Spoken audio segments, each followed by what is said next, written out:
BBC World Service, it's 6 hours GMT. This is a special edition of The World Today with Julian Warwicker. Coming up, the attacks on Libya backed by the United Nations have begun. There have been airstrikes and more than 100 cruise missiles have been fired. The American president says the countries involved had no option. The use of force is not our first choice, and it's not a choice that I make lightly. But we cannot stand idly by when a tyrant tells his people that there will be no mercy. But Colonel Gaddafi remains defiant. Now we should arm all the masses, open the arms depots to defend Libya, its unity and sovereignty and pride. We'll bring you the latest from correspondents on the ground on this edition of The World Today. First, the world news. BBC News with Fiona MacDonald. Western forces have continued their attacks against Libyan government targets overnight as part of a UN-backed plan to establish a no-fly zone and prevent government attacks on civilians. In the initial wave, American and British naval forces fired more than 100 cruise missiles at air defence sites around the capital Tripoli and the western city of Misrata. Kevin Connolly sent this report from Tobruk in eastern Libya. In the arid jargon of the Pentagon, it was the first phase of a multi-phase operation against Libya's integrated air defence capability. On the ground, it was a spectacular display of Allied military power. More than 100 Tomahawk-guided cruise missiles fired at radar stations and missile sites. Antiquated facilities, but still dangerous, according to the American Navy. The Libyan media immediately began reporting that there were casualties on the ground and that Colonel Gaddafi's supporters had rushed to his presidential compound and to Tripoli airport, effectively offering themselves as human shields. The Libyan leader, Colonel Gaddafi, said the Mediterranean and North Africa had become a war zone. In a statement broadcast on national television, Colonel Gaddafi said that the Libyan people would be armed to resist what he called colonial aggression. Libya will be practicing its right of self-defense according to Clause 151 of the UN Charter. Unfortunately, according to this, civilian and military targets in the air and sea will be liable to serious danger in the Mediterranean. Libyan officials said that airstrikes killed nearly 50 people in civilian areas. President Obama said the United States and its allies had not sought military action but could not stand by given Colonel Gaddafi's threats against his own people. The British Prime Minister, David Cameron, said the aim was to enforce the will of the United Nations and stop attacks on the Libyan people. Tonight, British forces are in action over Libya. We have all seen the appalling brutality that Colonel Gaddafi has meted out against his own people. And far from introducing the ceasefire he spoke about, he has actually stepped up the attacks and the brutality that we can all see. Russia and China said they regretted the decision by Western powers to use force against Libya. The African Union appealed for an immediate halt to the attacks. Reports from Libya's second biggest city, Benghazi, say rebels have regained control after driving out forces loyal to Colonel Gaddafi. A British journalist in Benghazi told the BBC there had been shelling by pro-Gaddafi forces until late afternoon. Earlier there were reports of tanks on the streets and fighting around the university. The rebels said roads to the east of Benghazi were clogged with vehicles fleeing towards the Egyptian border. The UN Refugee Agency says it's preparing to receive 200,000 people fleeing from Libya. World news from the BBC. Police in northeast Japan say 15,000 people may have been killed in the area worst hit by the huge earthquake and tsunami which struck 9 days ago. The new figure is for Miyagi Prefecture alone. Rupert Wingfield-Hayes reports from Tokyo. When the final numbers are in, it's looking increasingly clear that the death toll from Japan's earthquake and tsunami will top 20,000 people at least. It dwarfs anything to have hit this country since the Second World War. And some here are now starting to talk of the disaster in similar terms, of how, just like in 1945, people will have to start over again from scratch. It's a massive task that will take many, many years, but the immediate crisis is far from over. As many as 400,000 people are living in totally inadequate temporary shelter. They're cold and they have little food. The US ambassador to Mexico has resigned following a row between the two countries over leaked diplomatic cables. The whistleblowing website WikiLeaks has revealed that the ambassador, Carlos Pascual, questioned the ability of the Mexican army to tackle organised crime. He described the army as inefficient. The people of Haiti will be voting in the second round of presidential elections later today as the country battles a growing cholera epidemic. The country is also struggling to rebuild itself after an earthquake more than a year ago in which over 200,000 people were killed. Voters will be choosing between a former senator, Milon Manigat, and a musician, Michel Martelly, who's never held public office. The Brazilian President Dilma Rousseff has told President Obama the US will have many opportunities to help develop Brazil's newly found oil fields. Mr Rousseff was speaking after talks with President Mr Obama, who's visiting the country for the first time. For his part, President Obama said the US was looking forward to becoming one of Brazil's best customers. BBC News.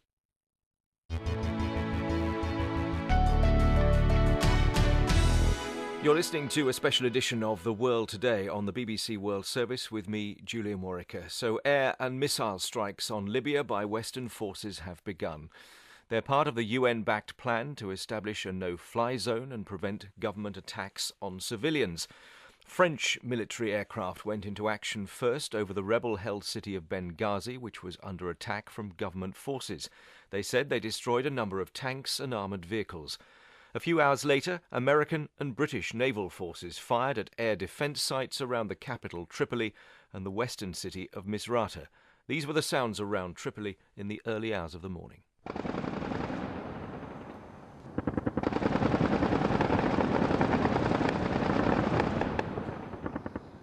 Well, Mohammed lives in Tripoli. He says there's been gunfire close to where he lives. I have heard the anti-aircraft start shooting around 2:35 early in the morning, very heavily for almost 5 to 10 minutes, machine guns and all over the sky around Tripoli. Now it's quiet for the last 10 minutes. They are shooting very, very close to where I live. I'm not living too far from the home of Mr. Gaddafi. Well, the Libyan leader, Muammar Gaddafi, appeared on state television late on Saturday to react to the military action, and this is what he had to say. This aggressive invasion has now become a ground for war. The Western interests will be targeted as from now because of their aggressive Zionist aggression. This is a colonialist and crusading aggression. Its aim is to declare a crusading war at large. The Libyan people is confronting and facing up to this aggression with victory, patience, and its belief in God.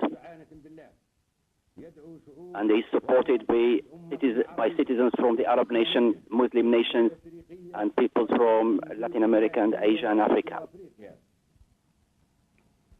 To stand with the brave Libyan people to thwart this aggression.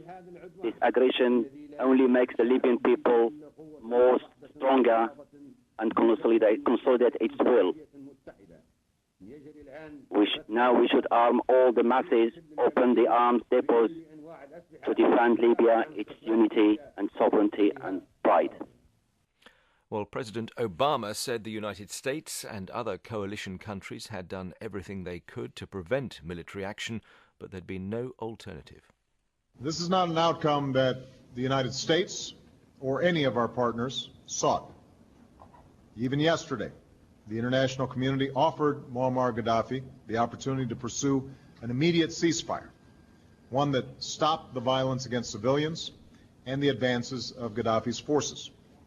But despite the hollow words of his government, he has ignored that opportunity. His attacks on his own people have continued. His forces have been on the move. And the danger faced by the people of Libya has grown. I am deeply aware of the risks of any military action, no matter what limits we place on it. I want the American people to know that the use of force is not our first choice, and it's not a choice that I make lightly. But we cannot stand idly by when a tyrant tells his people that there will be no mercy, and his forces step up their assaults on cities like Benghazi and Misrata, where innocent men and women face brutality and death at the hands of their own government. So we must be clear. Actions have consequences, and the writ of the international community must be enforced. And the spokesman for the French Foreign Ministry, Bernard Valero, outlined his country's strategy in Libya. First of all, the main goal is to clean the airspace. Second, it's to stop the aggression launched by the Gaddafi forces against the people which are trying to resist in Benghazi. So every mean will be used, but only from the sky. Well, Libyan state television has claimed that more than 40 people have been killed and 150 other civilians wounded in air attacks. The BBC and other media organisations have been unable to verify this. And eyewitnesses are saying that Colonel Gaddafi's forces have been continuing their offensive against the anti-government protesters. This doctor is in Libya's third largest city, Misrata. We have 16 dead and 46 injured persons. Besides those who we couldn't recover, by the ambulance, we have positioned snipers on high buildings, civilian building, and they started to shoot randomly on civilians, on the rebels. Well, as this new stage of the conflict in Libya looks set to intensify, Stephen Henderson from the International Committee of the Red Cross urged all sides to respect civilian lives. We're extremely worried. This is an armed conflict that is turning international, so the escalation these past days is extremely worrying from our perspective for the civilian population on the ground, basically. There are military operations going on in different places, so this is a general message to all parties involved in this complex armed conflict that all civilians need really to be respected. Well, a resident in Tripoli, Sami, though that's not his real name, has been giving the BBC a very different interpretation of what's going on in Libya. To tell you the truth, I think this is European and international ignorance. I mean, at the end of the day, they are just damaging people's feelings. I mean, the elderly and the old people are having heart problems, are high pressure, blood pressure, diabetic. They're all getting bad feelings. And what puzzles me is a long time ago in the 70s, Libya was supporting freedom fighters all over the world, which the West called terrorists. And now the West are supporting freedom fighters, which we call terrorists. The reality, I tell you the reality, and I tell this from my heart, and as a human being on the planet Earth, the Libyan government never harmed any civilians, never, in this scenario.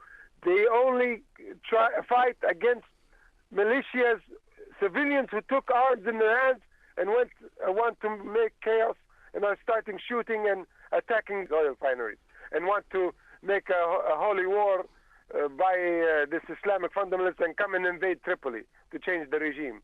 Any country on the planet Earth, if you are a civilian and you pick up a Kalashnikov or a machine gun or a gun and walk in the street, you are against the law. And anybody who invites a foreign country to come and hit his own people, he's insane. I mean, no person who is a national and has a national feeling for his country would do this. And this world has become double standard. Like the president of France, he was inviting the Libyan leader in his castle in Paris and shaking hands and wanted to sell the Rafale as a first client to the world, to Libya, and now he's trying to retaliate. I don't know why. The view of one resident of Tripoli, I should say as well. We've been trying to get through to the eastern city of Benghazi. So far, we haven't been able to make phone contact, and we'll be keep trying over the coming hours. And as soon as we go live to any of our correspondents in different parts of Libya, of course, we will speak to them. If you want to get in touch with us about anything you're hearing in the programme, you can do so via email. worldhaveyoursay@bbc.com is our email address. That's worldhaveyoursay, all one word, at bbc.com.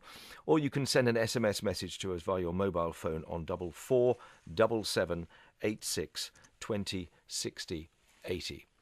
Now, with me throughout the programme, I have two guests, as I do normally at the weekend. Nabila Ramdani is here, a journalist and commentator who's written extensively about Libya. She's interviewed both Colonel Gaddafi and his son, Saif. And Michelle Fall is the chief Africa correspondent for the Associated Press, and she's based in Johannesburg, and that's where she joins us from. Nabila, Michelle, welcome to the programme, both of you. Thank you for being here today. Nabila, your first thoughts on the events of the last 24 hours? Well, I'm absolutely horrified at the speed with which the UN actually made the decision to intervene militarily. I think the whole process hasn't been thought through properly at all. And we're already, seeing the consequences of it. We've heard reports coming out of Tripoli that indeed civilians have already died. Whether that's war propaganda from the Gaddafi regime or not, we have to wait and see to have solid confirmation, of course, of these reports. But I think in the long term, it is bound to happen. And the very mission of the very foundation of the UN resolution, claiming that its fundamental aims are to protect civilian lives, but also to end the violence and let the Libyan people decide for themselves about their future, are jeopardized because it doesn't take a genius to work out the fact that we are not going to put an end to the conflict, and in the contrary, it's going to escalate, and it will expand dramatically the scale of the conflict and the bloodshed, and civilians are bound to die. And we are effectively not letting the Libyan people to decide for themselves about the course of the future. I'll come back to what should have happened instead in your mind in a moment. Michelle Fall, what are your first thoughts? Well, I think I was amazed by how unified everybody was about this. The UN Secretary General Ban Ki-moon noted that they spoke in one voice: the Arabs, the Europeans, the United States. And I think swift action was needed. Gaddafi's forces were bombing Benghazi, the rebel stronghold, and threatened to overrun it. I think there are going to be many dissenting voices, including from my continent, from Africa. You're going to get people echoing the thoughts of Venezuela's Hugo Chavez, who's already said that this Western attack is an attempt to seize Libya's oil. Among the Africans, you're going to have leaders who fear similar revolts. There are some who've been in power as nearly as long as Gaddafi, and they'll echo his charges that this is a neo-colonialist aggression, the kind of argument that's being used by Zimbabwe's Robert Mugabe. Nabila Ramdani, what should the wider world community have done about Colonel Gaddafi's actions against his own people? Well, I think in order to answer that, I think we need to pause and reflect about, the situation in Libya and, start thinking what was actually happening in Libya before we decided to intervene. What was essentially happening in Libya is we had a minority of armed rebels who for all the legitimate reasons were challenging a very nasty and ruthless regime which has been in place for over 4 decades. So, in my opinion, is it, legitimate to try and get rid of someone when a minority is effectively challenging him? They are also armed people. They are not the kind of lovey-dovey, peaceful demonstrators that we have seen in Tahrir Square in Egypt or in Tunisia. The situation in Libya, we haven't seen the kind of full-scale revolution where the vast majority of people were united peacefully to try to get rid of their leaders. It was a quite different scenario. Leaving aside the size of the rebellion and the nature of the people who were carrying it out, the reaction from the wider community was surely more about what Colonel Gaddafi was doing about them rather than their nature initially. But that's when I think we had to think more, profoundly about how to deal with the problem. Colonel Gaddafi invited on several occasions a UN fact-finding mission to try and see whether or not he was using, unproportionate force against civilian people. We should have taken him literally. I'm pretty sure he would be trustworthy, you think, in that situation? No, I don't think he would be, but I think we should have pushed for it. Let me bring in Kevin Connolly, because he's the BBC's man in the eastern city of Tobruk at the moment and can bring us up to date from there. Kevin, what do you have for us? What's the latest from there? Hi, Julian. Well, I suppose I'd say the main headline from places like Tobruk this morning, and generally from the kind of rebel-held bits of eastern Libya, is that there is a palpable sense of relief. I mean, this time yesterday morning was a very dark period for the rebels when Gaddafi's forces began to push into Benghazi. The deployment of Western military power, the news that those Tomahawk cruise missiles had been launched against military targets here, is seen as the moment when the whole balance of this campaign will change. The whole balance of power between the rebels and the Libyan government will be shifted, in their view. I would just enter a small caveat that if it turns out to be substantiated that there are civilian casualties, and it's very hard to deploy military power without causing civilian casualties, then that might give the rebels pause. It was something that worried them all along, and it's going to be a very important psychological tool for the Gaddafi regime in the coming days and weeks. If he can argue to the Libyan people that they are under attack from outside and should rally together. As we've just established in the studio, of course, very difficult to verify those claims, isn't it? Of course, it's impossible, but I mean, in my experience of these things, once you start to deploy these very, very heavy weapons systems, surgical strikes, sometimes aren't quite as surgical as people would like, and sometimes these things involve dropping enormous amounts of ordnance. I mean, we spent a lot of time talking yesterday about what the rules of engagement are going to be for these Western jets. If Gaddafi is parking his armoured vehicles, in the grounds of a hospital, for example, or in the streets of Benghazi, and clearly that was part of his purpose in entering Benghazi, then it will create very, very difficult military and moral problems for the West. And his strategy now is going to be to say to the Libyan people, and he's already started doing it, we are under attack from the colonialists, we are under attack from the Crusaders. And that sort of rhetoric might sound a little odd, frankly, in some parts of the world, but his people will understand it, and it will be understood in the wider Middle East as well. It's a tactic he's used before. Clearly, he's been enormously weakened by the circumstances and the events of the last month. But, I would still say it's far too early to say that he is finished. Just a word as well about people trying to leave and get out of the areas where the fighting is at its most intense. Benghazi, most obviously, maybe heading your way if they are ultimately aiming for the Egyptian border. Are you seeing much sign of that? I haven't seen much sign of it myself, and I've seen some television pictures of it. The scale of it is hard to assess. I mean, at one point yesterday, there were sudden rumours that 200,000 people were on the move. That would be, a third or a quarter of the entire population of Benghazi, which is quite a big city.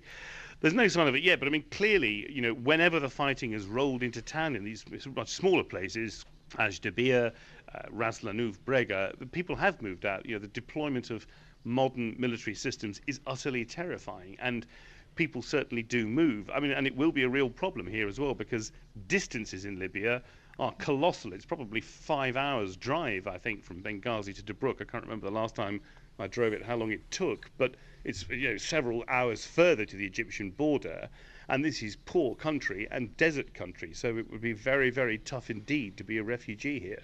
Kevin, thank you very much. Kevin Connolly in Tobruk. Frederick Weary joins us, was an advisor to the multinational force in Iraq in 2008.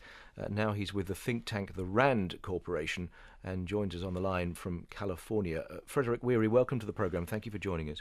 Thank you. What's your assessment of the risks that the Western powers are taking, those who have currently launched airstrikes and cruise missile strikes over Libya? Well, again, I think it was already alluded to that this well-meaning humanitarian impulse could devolve into an open-ended intervention with no clear end state. There could be what we call mission creep. And I think most alarmingly, there's the risk that this could put a sort of made in the West or made of America label on this war, and we could intervene in ways that have long-lasting political consequences that could actually protract the conflict even longer, give a reprieve to the belligerents. This is always a danger when you intervene in civil wars under a humanitarian guise that, yes, you're trying to stop the bloodshed, but what you do is, give the sides time to rearm. You interject a degree of artificiality into the conflict, and this can have far-reaching implications. Can we look as well at the UN resolution in a bit more detail? Because critics and supporters see it in either way, don't they? It's wide-ranging. Those who support it say it gives the coalition leeway not just to disable Colonel Gaddafi's air defences, but also to target Libyan ground forces. But critics will say that that's one of its problems. It doesn't quite know what it's setting out to do. That ambiguity, is indeed dangerous. I mean, how far do you go when you're targeting a country's military? I mean, you can easily go into a slippery slope where you're targeting the regime's center of gravity itself, and then if you create the context for the toppling of the regime, then you're in a nation-building situation. And I think the administration wants to avoid that completely. I mean, they're well aware of what we call the pottery barn rule, which is if you break it, you own it. And we don't want to be, the U.S. doesn't want to be involved in another nation-building operation in this country. Yet, Colonel Gaddafi's demise is, in the minds of those who are carrying out this campaign, an inevitability, isn't it? I think it is. You're right, but again, as I mentioned earlier, the hand of the West, should be non-existent. I think the assumption is that he has lost legitimacy, and that the people themselves will this wave of opposition to him will topple him, and that this has to be coming from within the region, within the country. Again, to sort of in line with what's happening elsewhere. In the Arab world, we don't want this to be a case where, the U.S. is actually tipping the scales. Michel Fall, from your perspective, do you see where Frederick Weary is coming from as regards the risk that the Americans specifically are taking here? I think a huge risk, and especially we were hearing suggestions that there might be human shields used against Western style attacks. And in terms of the long-term look, you've got to look at where the people of Libya are coming from. They do not have the cohesion of the people of Egypt or Tunisia. Like other African leaders, Gaddafi has skillfully used tribal politics, corrupt handouts to win allegiance and sort of keep in check any ethnic tensions. That tribal support is crucial to him now. And I'm looking back at what happened in the former Zaire. There you had another strong military ruler for decades, 3 decades as well. And when he was ousted, the ethnic rivalries that he had kept in check with strong-arm tactics, they were just unleashed. And the east of Congo is still suffering the results of those, the repercussions from that. And I think you might be looking at a protracted civil war in Libya. Nabila Ramdani, thoughts on the fragmented nature of Libyan society? Well, I think that's a very good point, because let's not forget that, for over 4 decades now, any form of political dissent was not allowed in Libya. No freedom of speech, of course, no freedom of association. So it's very hard it was always going to be the case for any form of, dissenting group to emerge and indeed be organized, and hence the dislocated nature of the rebellion. And that's, one of the main reasons why Gaddafi was able to crush them in a most efficient manner. We'll hear more from Nabila and Michel in the second half of this programme. Frederick Weary, thank you very much indeed for your contribution from California. And as I say, if you want to get in touch about anything you're hearing, worldhaveyoursay@bbc.com is our email address, and that'll enable you to put your points of view forward to us, and we'll try and air them as best we can. You're listening to The World Today from the BBC World Service.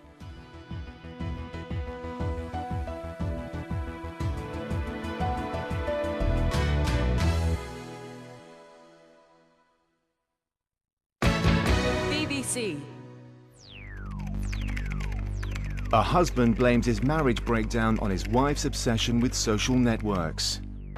A student drops out of college because he can't tear himself away from interactive gaming. A mother neglects her real-life children while she nurtures a virtual child online. What is it that turns an internet user into an internet addict? I had no control. I was friend requesting left, right and centre, and it was 3 o'clock in the afternoon when I sat back from the computer and realised I hadn't had breakfast, I wasn't dressed, and I'd been there for hours. Caught in the web. Online from Wednesday the 23rd of March at bbcworldservice.com.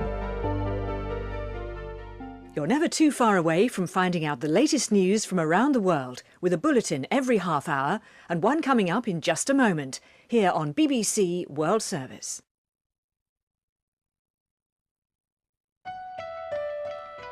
It's 6:30 GMT. This is The World Today from the BBC World Service. Still to come, we continue our coverage of events in Libya. We'll hear an Arab perspective and from a military analyst. Plus, we've the latest from Japan, where work goes on at the stricken Fukushima nuclear power station.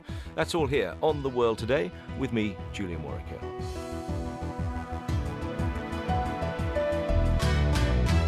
Now, the world news. BBC News with Fiona MacDonald.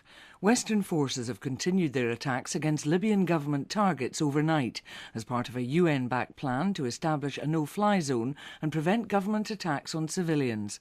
American and British naval forces fired more than 100 cruise missiles at air defence sites around the capital Tripoli and the western city of Misrata. French and British warplanes also attacked targets on the ground. The Libyan leader, Colonel Gaddafi, said the Mediterranean and North Africa had become a war zone and warned that military targets and civilians in the region could be hit. In a statement broadcast on national television, he said the Libyan people would be armed to resist what he called colonial aggression. Libyan officials said the airstrikes killed nearly 50 people in civilian areas. There's been no independent confirmation. President Obama said the United States and its allies had not sought military action but could not stand by given Colonel Gaddafi's threats against his own people. The British Prime Minister David Cameron said the aim was to enforce the will of the United Nations. Russia and China said they regretted the decision by Western powers to use force against Libya. And reports from Libya's second biggest city, Benghazi, say rebels have regained control after driving out forces loyal to Colonel Gaddafi.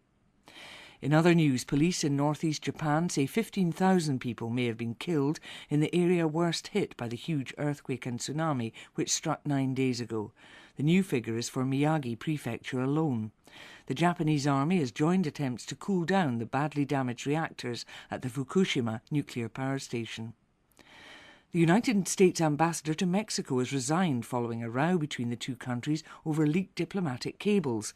The whistleblowing website WikiLeaks had revealed that the ambassador questioned the ability of the Mexican army to tackle organised crime. BBC News.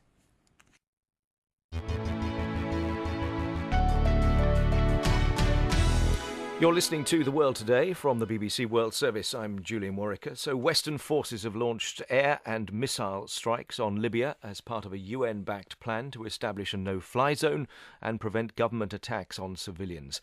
A US military spokesman in Washington, Vice Admiral William Gortney, said the initial attacks were part of what would be a sustained international campaign. This is just the first phase of what will likely be a multi-phase military operation designed to enforce the United Nations resolution and deny the Libyan regime the ability to use force against its own people. This is an international military effort, urged by the Libyan people themselves and by other Arab nations. But at a news conference in Tripoli, a spokesman for the Libyan parliament, Mohammed Asway, condemned the air attacks. The claim that this aggression is for the protection of civilians is contradicted by what has really happened on the ground tonight. The big number of civilians who have been hurt or harmed by this aggression tonight, the number is filling up our hospitals, and ambulances are doing their best to save as many lives of civilians as possible. Well, our correspondent Alan Little is in Tripoli. He's been watching how the state media has been reporting the latest events. The government line here is unchanged. They say there is no popular uprising in the east of the country, that it's a criminal enterprise led by a few hundred gangs who have enslaved the people and tricked them. They're working alongside Al-Qaeda and foreign powers to plunder Libyan oil.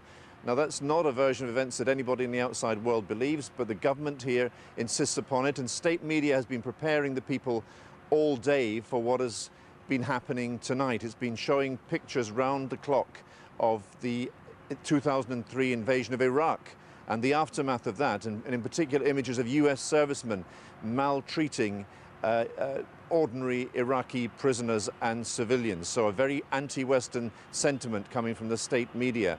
The state media also calls these airstrikes crusader strikes, crusader missiles. So again, appealing to the population here very much as Muslims. Alan Little in Tripoli. Already you're getting in touch with your views on what's happening in Libya. This from Uganda. Waco writes, does the UN have a speaker? Why is Obama speaking on behalf of the UN? And it goes on to describe the UK, France and the USA as heavily armed oil thugs. Meanwhile, Patrick Banda in Zambia says now that the no-fly zone is in place, the coalition should go for Gaddafi and hand him to the International Criminal Court. You'll be aware that I have Nabila Ramdani and Michelle Fall with me, and I'll come to them in a moment, but I want to bring another voice in as well to look at what's happening militarily. Elizabeth Quintana is a defence analyst. She's the head of Air, Power and Technology at the Royal United Services Institute, which is a think tank here in London. Welcome to the programme. Thank you for coming in. What's your analysis of what has happened militarily so far? Well, as the Americans initially stated, the initial aim has been to take out the air defences to allow coalition aircraft to go in without risk of being attacked themselves. So that's the first phase. And then clearly, because Gaddafi's forces moved into Benghazi, which was somewhat of a surprise to some people, then those tanks that have been outside the city and certainly the supply lines have been attacked, so that they can't continue to threaten the people there. You talk about Colonel Gaddafi's move into Benghazi being a surprise. Was it that much of a surprise, given that he knew what was going to come his way at that point? Wasn't it fairly likely that strategically he would then try to move at least some of his forces into an area where it was far harder for them to be hit? Yes, certainly. And I say a surprise, probably a surprise to those of us who are looking from the outside, but there have been surveillance aircraft up in the air watching what's been going on. No doubt the Americans will be using satellites, and they have very high resolution satellites to focus in on areas of conflict. So they will be very aware of what exactly is happening on the ground. The military activity that we've seen so far from the coalition forces have been American, British and French. Others we know have offered and may well take part at some point. What do those three countries offer by way of different elements at this point? So the Americans are providing the headquarters, which is based in the Mediterranean. They're also providing missile strikes from those ships, and they're providing surveillance aircraft in the form of, the Global Hawk unmanned aerial vehicle, which is a high altitude, long endurance aircraft. And in terms of the UK are concentrating more on fast jets, so their Typhoon and the Tornado TR4, but they're also providing, we understand, the Sentinel R1, which is a radar which allows you to see what's going on the ground. They're also providing Nimrod R1, which is a signals intelligence aircraft. So not only would it be able to see radar signals that light up from an air defence, for example, but also they would be able to track mobile phone and two-way radio signals. So they've been used very effectively in Afghanistan. You can actually listen to what's going on and then queue in other aircraft to focus in on specific areas of interest. And a word as well about Colonel Gaddafi's military strength. What does he have to react to this with? Well, it's a little bit difficult to ascertain exactly what his strength is and what his or what's left. I mean, certainly the air defence systems that they had in place were from the 70s initially. Certainly, they didn't seem to be a problem against the Americans when they last performed a raid in '86. So I don't think that the Western forces are particularly concerned about the threat from his forces. However, they're putting in contingency measures. So everything that's going in will be standoff or very high altitude to be without the range of those defence systems. Nabila Ramdani, I think you wanted to make a point about that before I move on. Yeah, absolutely. I think we only need to look at the receipts of, of the weapons we sold him to find out how, the scale of his equipment. I mean, joking aside, Britain was selling him snipers days before the uprising started. Sami, at the opening of the programme, although he was quick to discard Gaddafi's legacy in supporting international terrorism, made actually a good point about, the rank hypocrisy of Western powers, and in particular of President Sarkozy, who welcomed Gaddafi in 2007, shortly after he was elected. He allowed Gaddafi to visit him on World Human Rights Day. He allowed him to pitch his heated tent outside the Élysée Palace. He dined him at the Ritz, gave him a tour of the Palace of Versailles, and meanwhile signing very lucrative trade deals, including the sale of 18 Dassault aviation fighter jets, the very planes that Gaddafi is using at the moment to repress, his own people. So we have very strong reason to believe that what's the drive behind the military intervention is not humanitarian. I'll come back to the UN resolution, which I know you have thoughts on, and Michelle as well in a moment. But one very experienced observer of events in the Arab world is Rami Khouri. He's the director of the Issam Fares Institute at the American University of Beirut. I think the majority of people in the Arab region support the assistance to the Libyan people who are fighting for their freedom. There is a strong, almost politically chromosomal resistance to Western military action in our region based on very bitter modern histories, especially unilateral, like the Anglo-American invasion of Iraq. So there's a tremendous concern about foreign Western military action, especially in the region. But this case is different. You have the Libyan people, most of them clearly rising up against Gaddafi. You have the Arab League votes. Almost all the Arabs except two supported international military action, and you have international sanctions to the UN. So this is a very legitimate process, and people see that the Libyans, they see it on TV. This is every day in everybody's living room. So there is, I think, strong support for this. There is probably a small number of people in the Arab world who don't like it, who think this is not something that the Western world should do, and they're concerned that it might be just the West trying to grab oil. But this is really a very small minority view. I think there is a clear understanding that the chimes of freedom are ringing, and they are ringing loud, and Benghazi and other cities have to be protected. Rami Khouri's view from Beirut. Martha from Juba in South Sudan has sent this. Please, Obama, UK, France, continue your action against Gaddafi so that his fellow dictators will learn the lesson.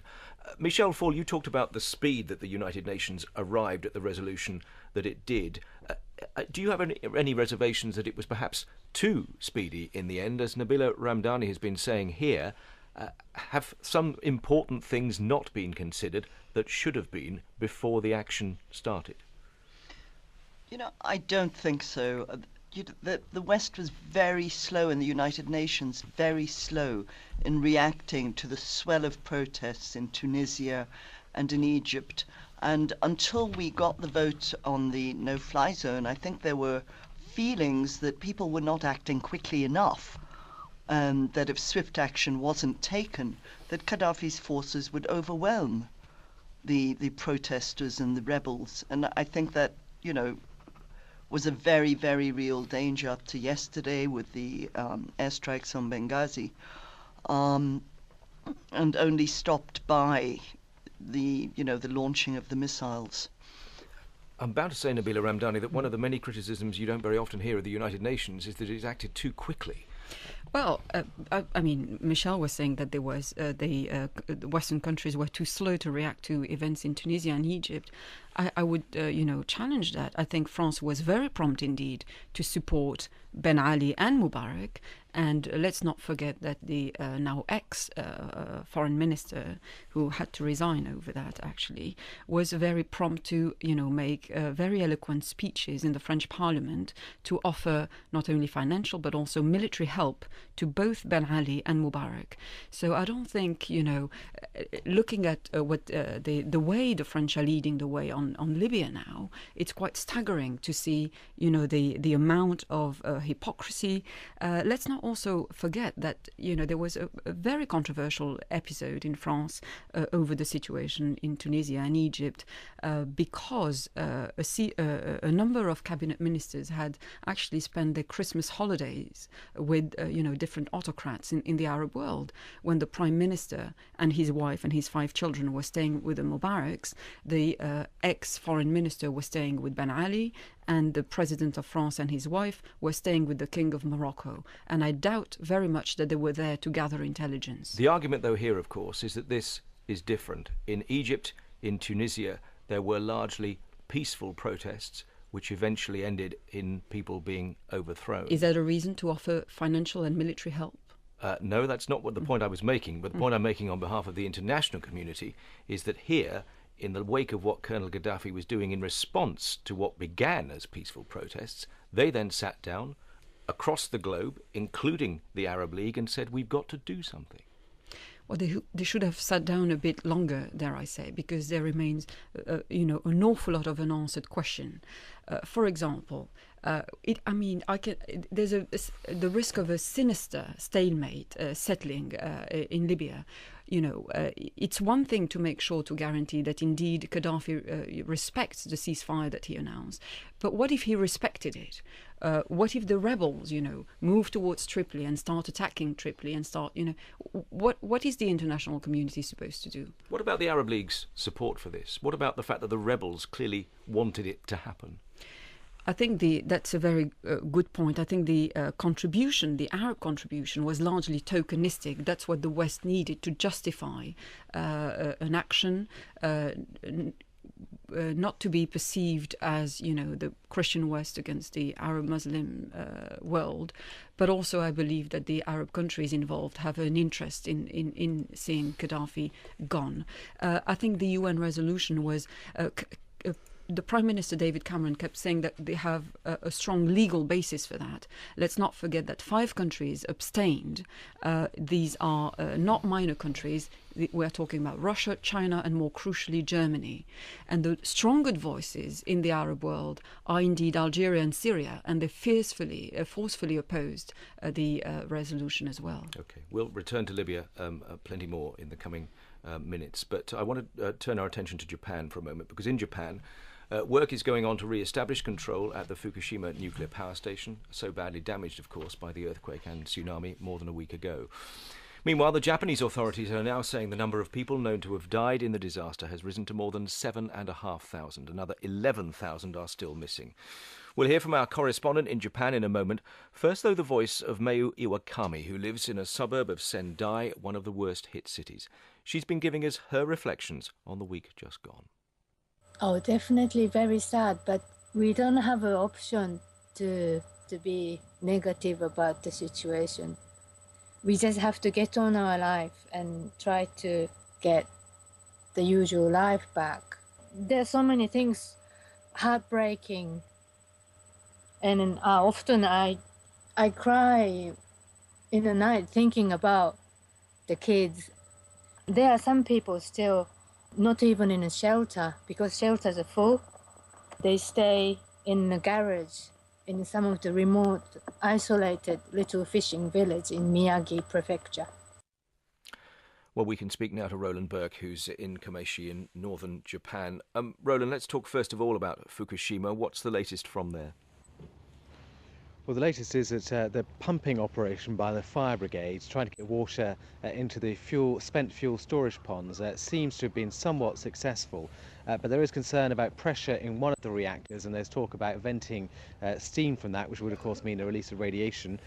And there's also a difficult task going on trying to connect up power to those reactors. A new electricity line has been driven to the site, but actually rewiring the reactors is extremely difficult because of all the damage they've suffered.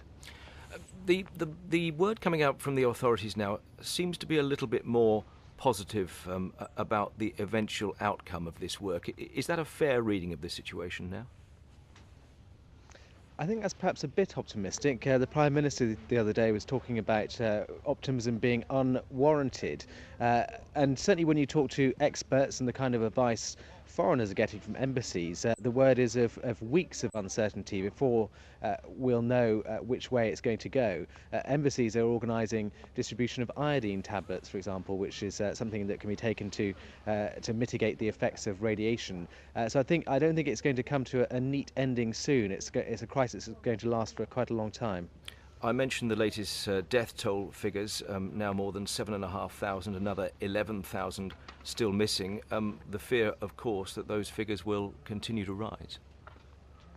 I think it's pretty much a certainty. The local police in Miyagi prefecture up here in the northeast is talking about 15,000 people being dead in their prefecture alone, possibly. So I think that's going to rise. And I'm standing in Kamaishi, which is a fishing port on the coast. And when you look at this place, you can see the power with which the wave came through. There's a big bulk carrier, a big ship that's been lifted up out of the water and dumped on the quayside. It's entirely out of the water and its bow is jutting out into the road.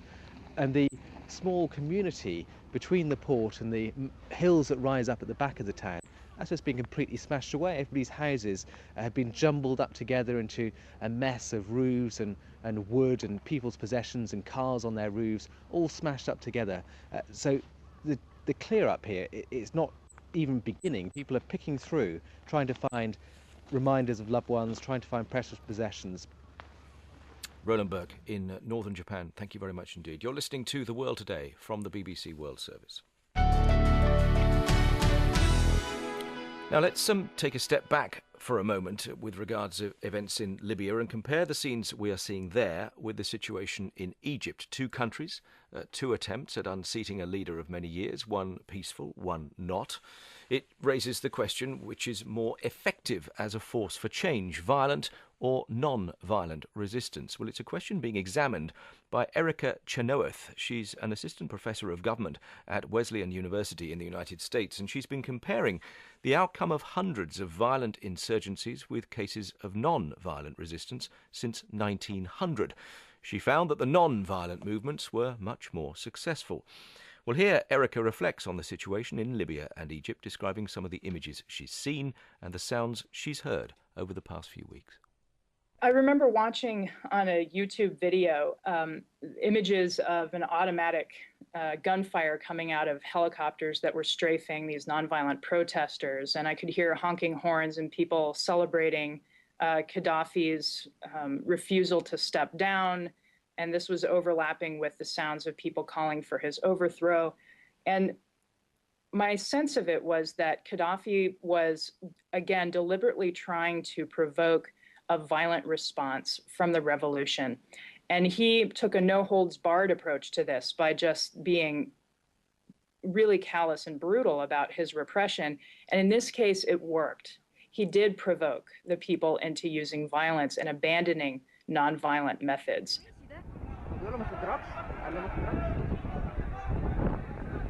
One of my colleagues sent me a YouTube video that was taken at home by a group of women who were looking down on an alleyway from their window in Alexandria. And they were looking at an unarmed man who was walking toward what looked like security forces. And I can't recall whether they were regulars or irregular security forces, but the person was walking toward them, and he pulled his jacket down and faced them as if to say, if you're going to shoot me, shoot me. And in fact, they did. They shot him dead right in the street. And you could hear the women in the window just screaming, and they couldn't believe what they just saw.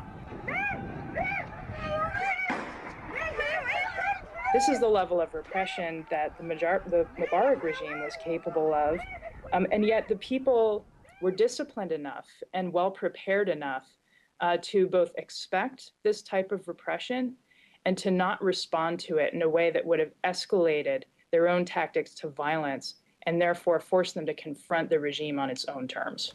The thoughts of Erica Chenoweth in the United States. I've just got the details of what she was working on here. She says we found that over 50% of the non-violent movements succeeded over the period that she was looking at between 1900 and 2006, compared with about 25% of the violent insurgencies. Michelle Fall, do you think she has a point? I think very much so. And, perhaps that's why in sub-Saharan Africa, it's going to take a while before you see. There's not going to be a great big wave of pro-democracy protests just pushing south on the continent, for many reasons. I think, you've got protests erupting in many countries on the continent. We've had Uganda, Cameroon, Angola, hunger strike by a writer in Equatorial Guinea, and the reaction has been tear gas, bullets, intimidation, arrests, censorship in some cases, handouts in others. Yesterday we had the biggest protests ever seen in Swaziland, tiny little mountain kingdom with the world's last absolute monarchy. 7,000 people turned out, demanding political reforms, and in reaction to a government freeze on civil servant wages. You've got many of the same issues that drove the protests in Egypt and Tunisia that affect sub-Saharan Africa. You've got your rising youth employment, rising food prices, repressive regimes that subvert democracy, they rig elections, and people are tired of that. But I think in sub-Saharan Africa, where people are looking at Libya as they looked at Tunisia and at Egypt, and they're aware of what the response of their governments will be. Zimbabweans, my country, are very aware that they will be arrested, they will be tortured, and they could be killed. That's the point, Nabila Ramdani, isn't it? If you are going to protest, you've got to be pretty savvy about what you think the reaction is going to be. Absolutely, and especially in Libya, where there's a history of, people disappearing forever for expressing dissent. And, there's a very well-documented track record of, appalling human rights in Libya and other atrocities. One instance of that was in 1996 when 1,200 prisoners were killed in one go, and the bodies were buried under a layer of cement so that, the bodies could never be, buried properly, and the families, can't, do the mourning properly. So that's, one instance of the ruthlessness of the regime. In the last couple of minutes of the programme, Elizabeth Quintana is here, defence analyst as well. Elizabeth, Nabila was talking about Libya's source of weaponry earlier. I think there was a point you wanted to pick up on there. Yes, I just wanted to address defence exports. It's obviously an extremely sensitive topic. Many people can't understand why Western governments would be interested. The UK is the second largest exporter of arms globally after the US, so it's clearly something that we do very effectively. It has to be put in the context that international politics is a very messy game. It requires alliances that you might not otherwise wish for. And there is the added advantage that what people have in their inventory. This is not to say that it is necessarily something that you'd wish to do, but it does buy a certain level of government-to-government relationships that no other kind of contract allows, unfortunately. Okay. Time defeats us from continuing that particular debate, but rest assured there'll be plenty more discussions about Libya and all aspects of what's happening there in the next few hours here on the BBC World Service. Elizabeth, thank you very much. Nabila, thank you. And Michelle in Johannesburg, thank you too. Let me just read this email as a final word on this programme. Ayun Daniel Aru has written to us, a citizen of Sudan in Uganda.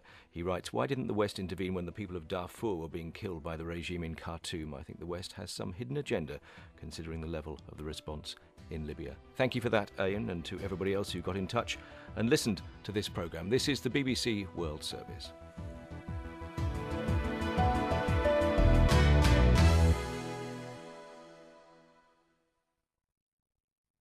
With bbc.com/news, you get the latest news stories anytime you like. Whether you're interested in science, health, technology or business, the bbc.com/news website can offer it all. It also gives you the opportunity to listen live to our news output or check the latest breaking news with our minute-by-minute news feed. All this content, coverage and opportunity makes the BBC the world leader in news coverage online. bbc.com/news.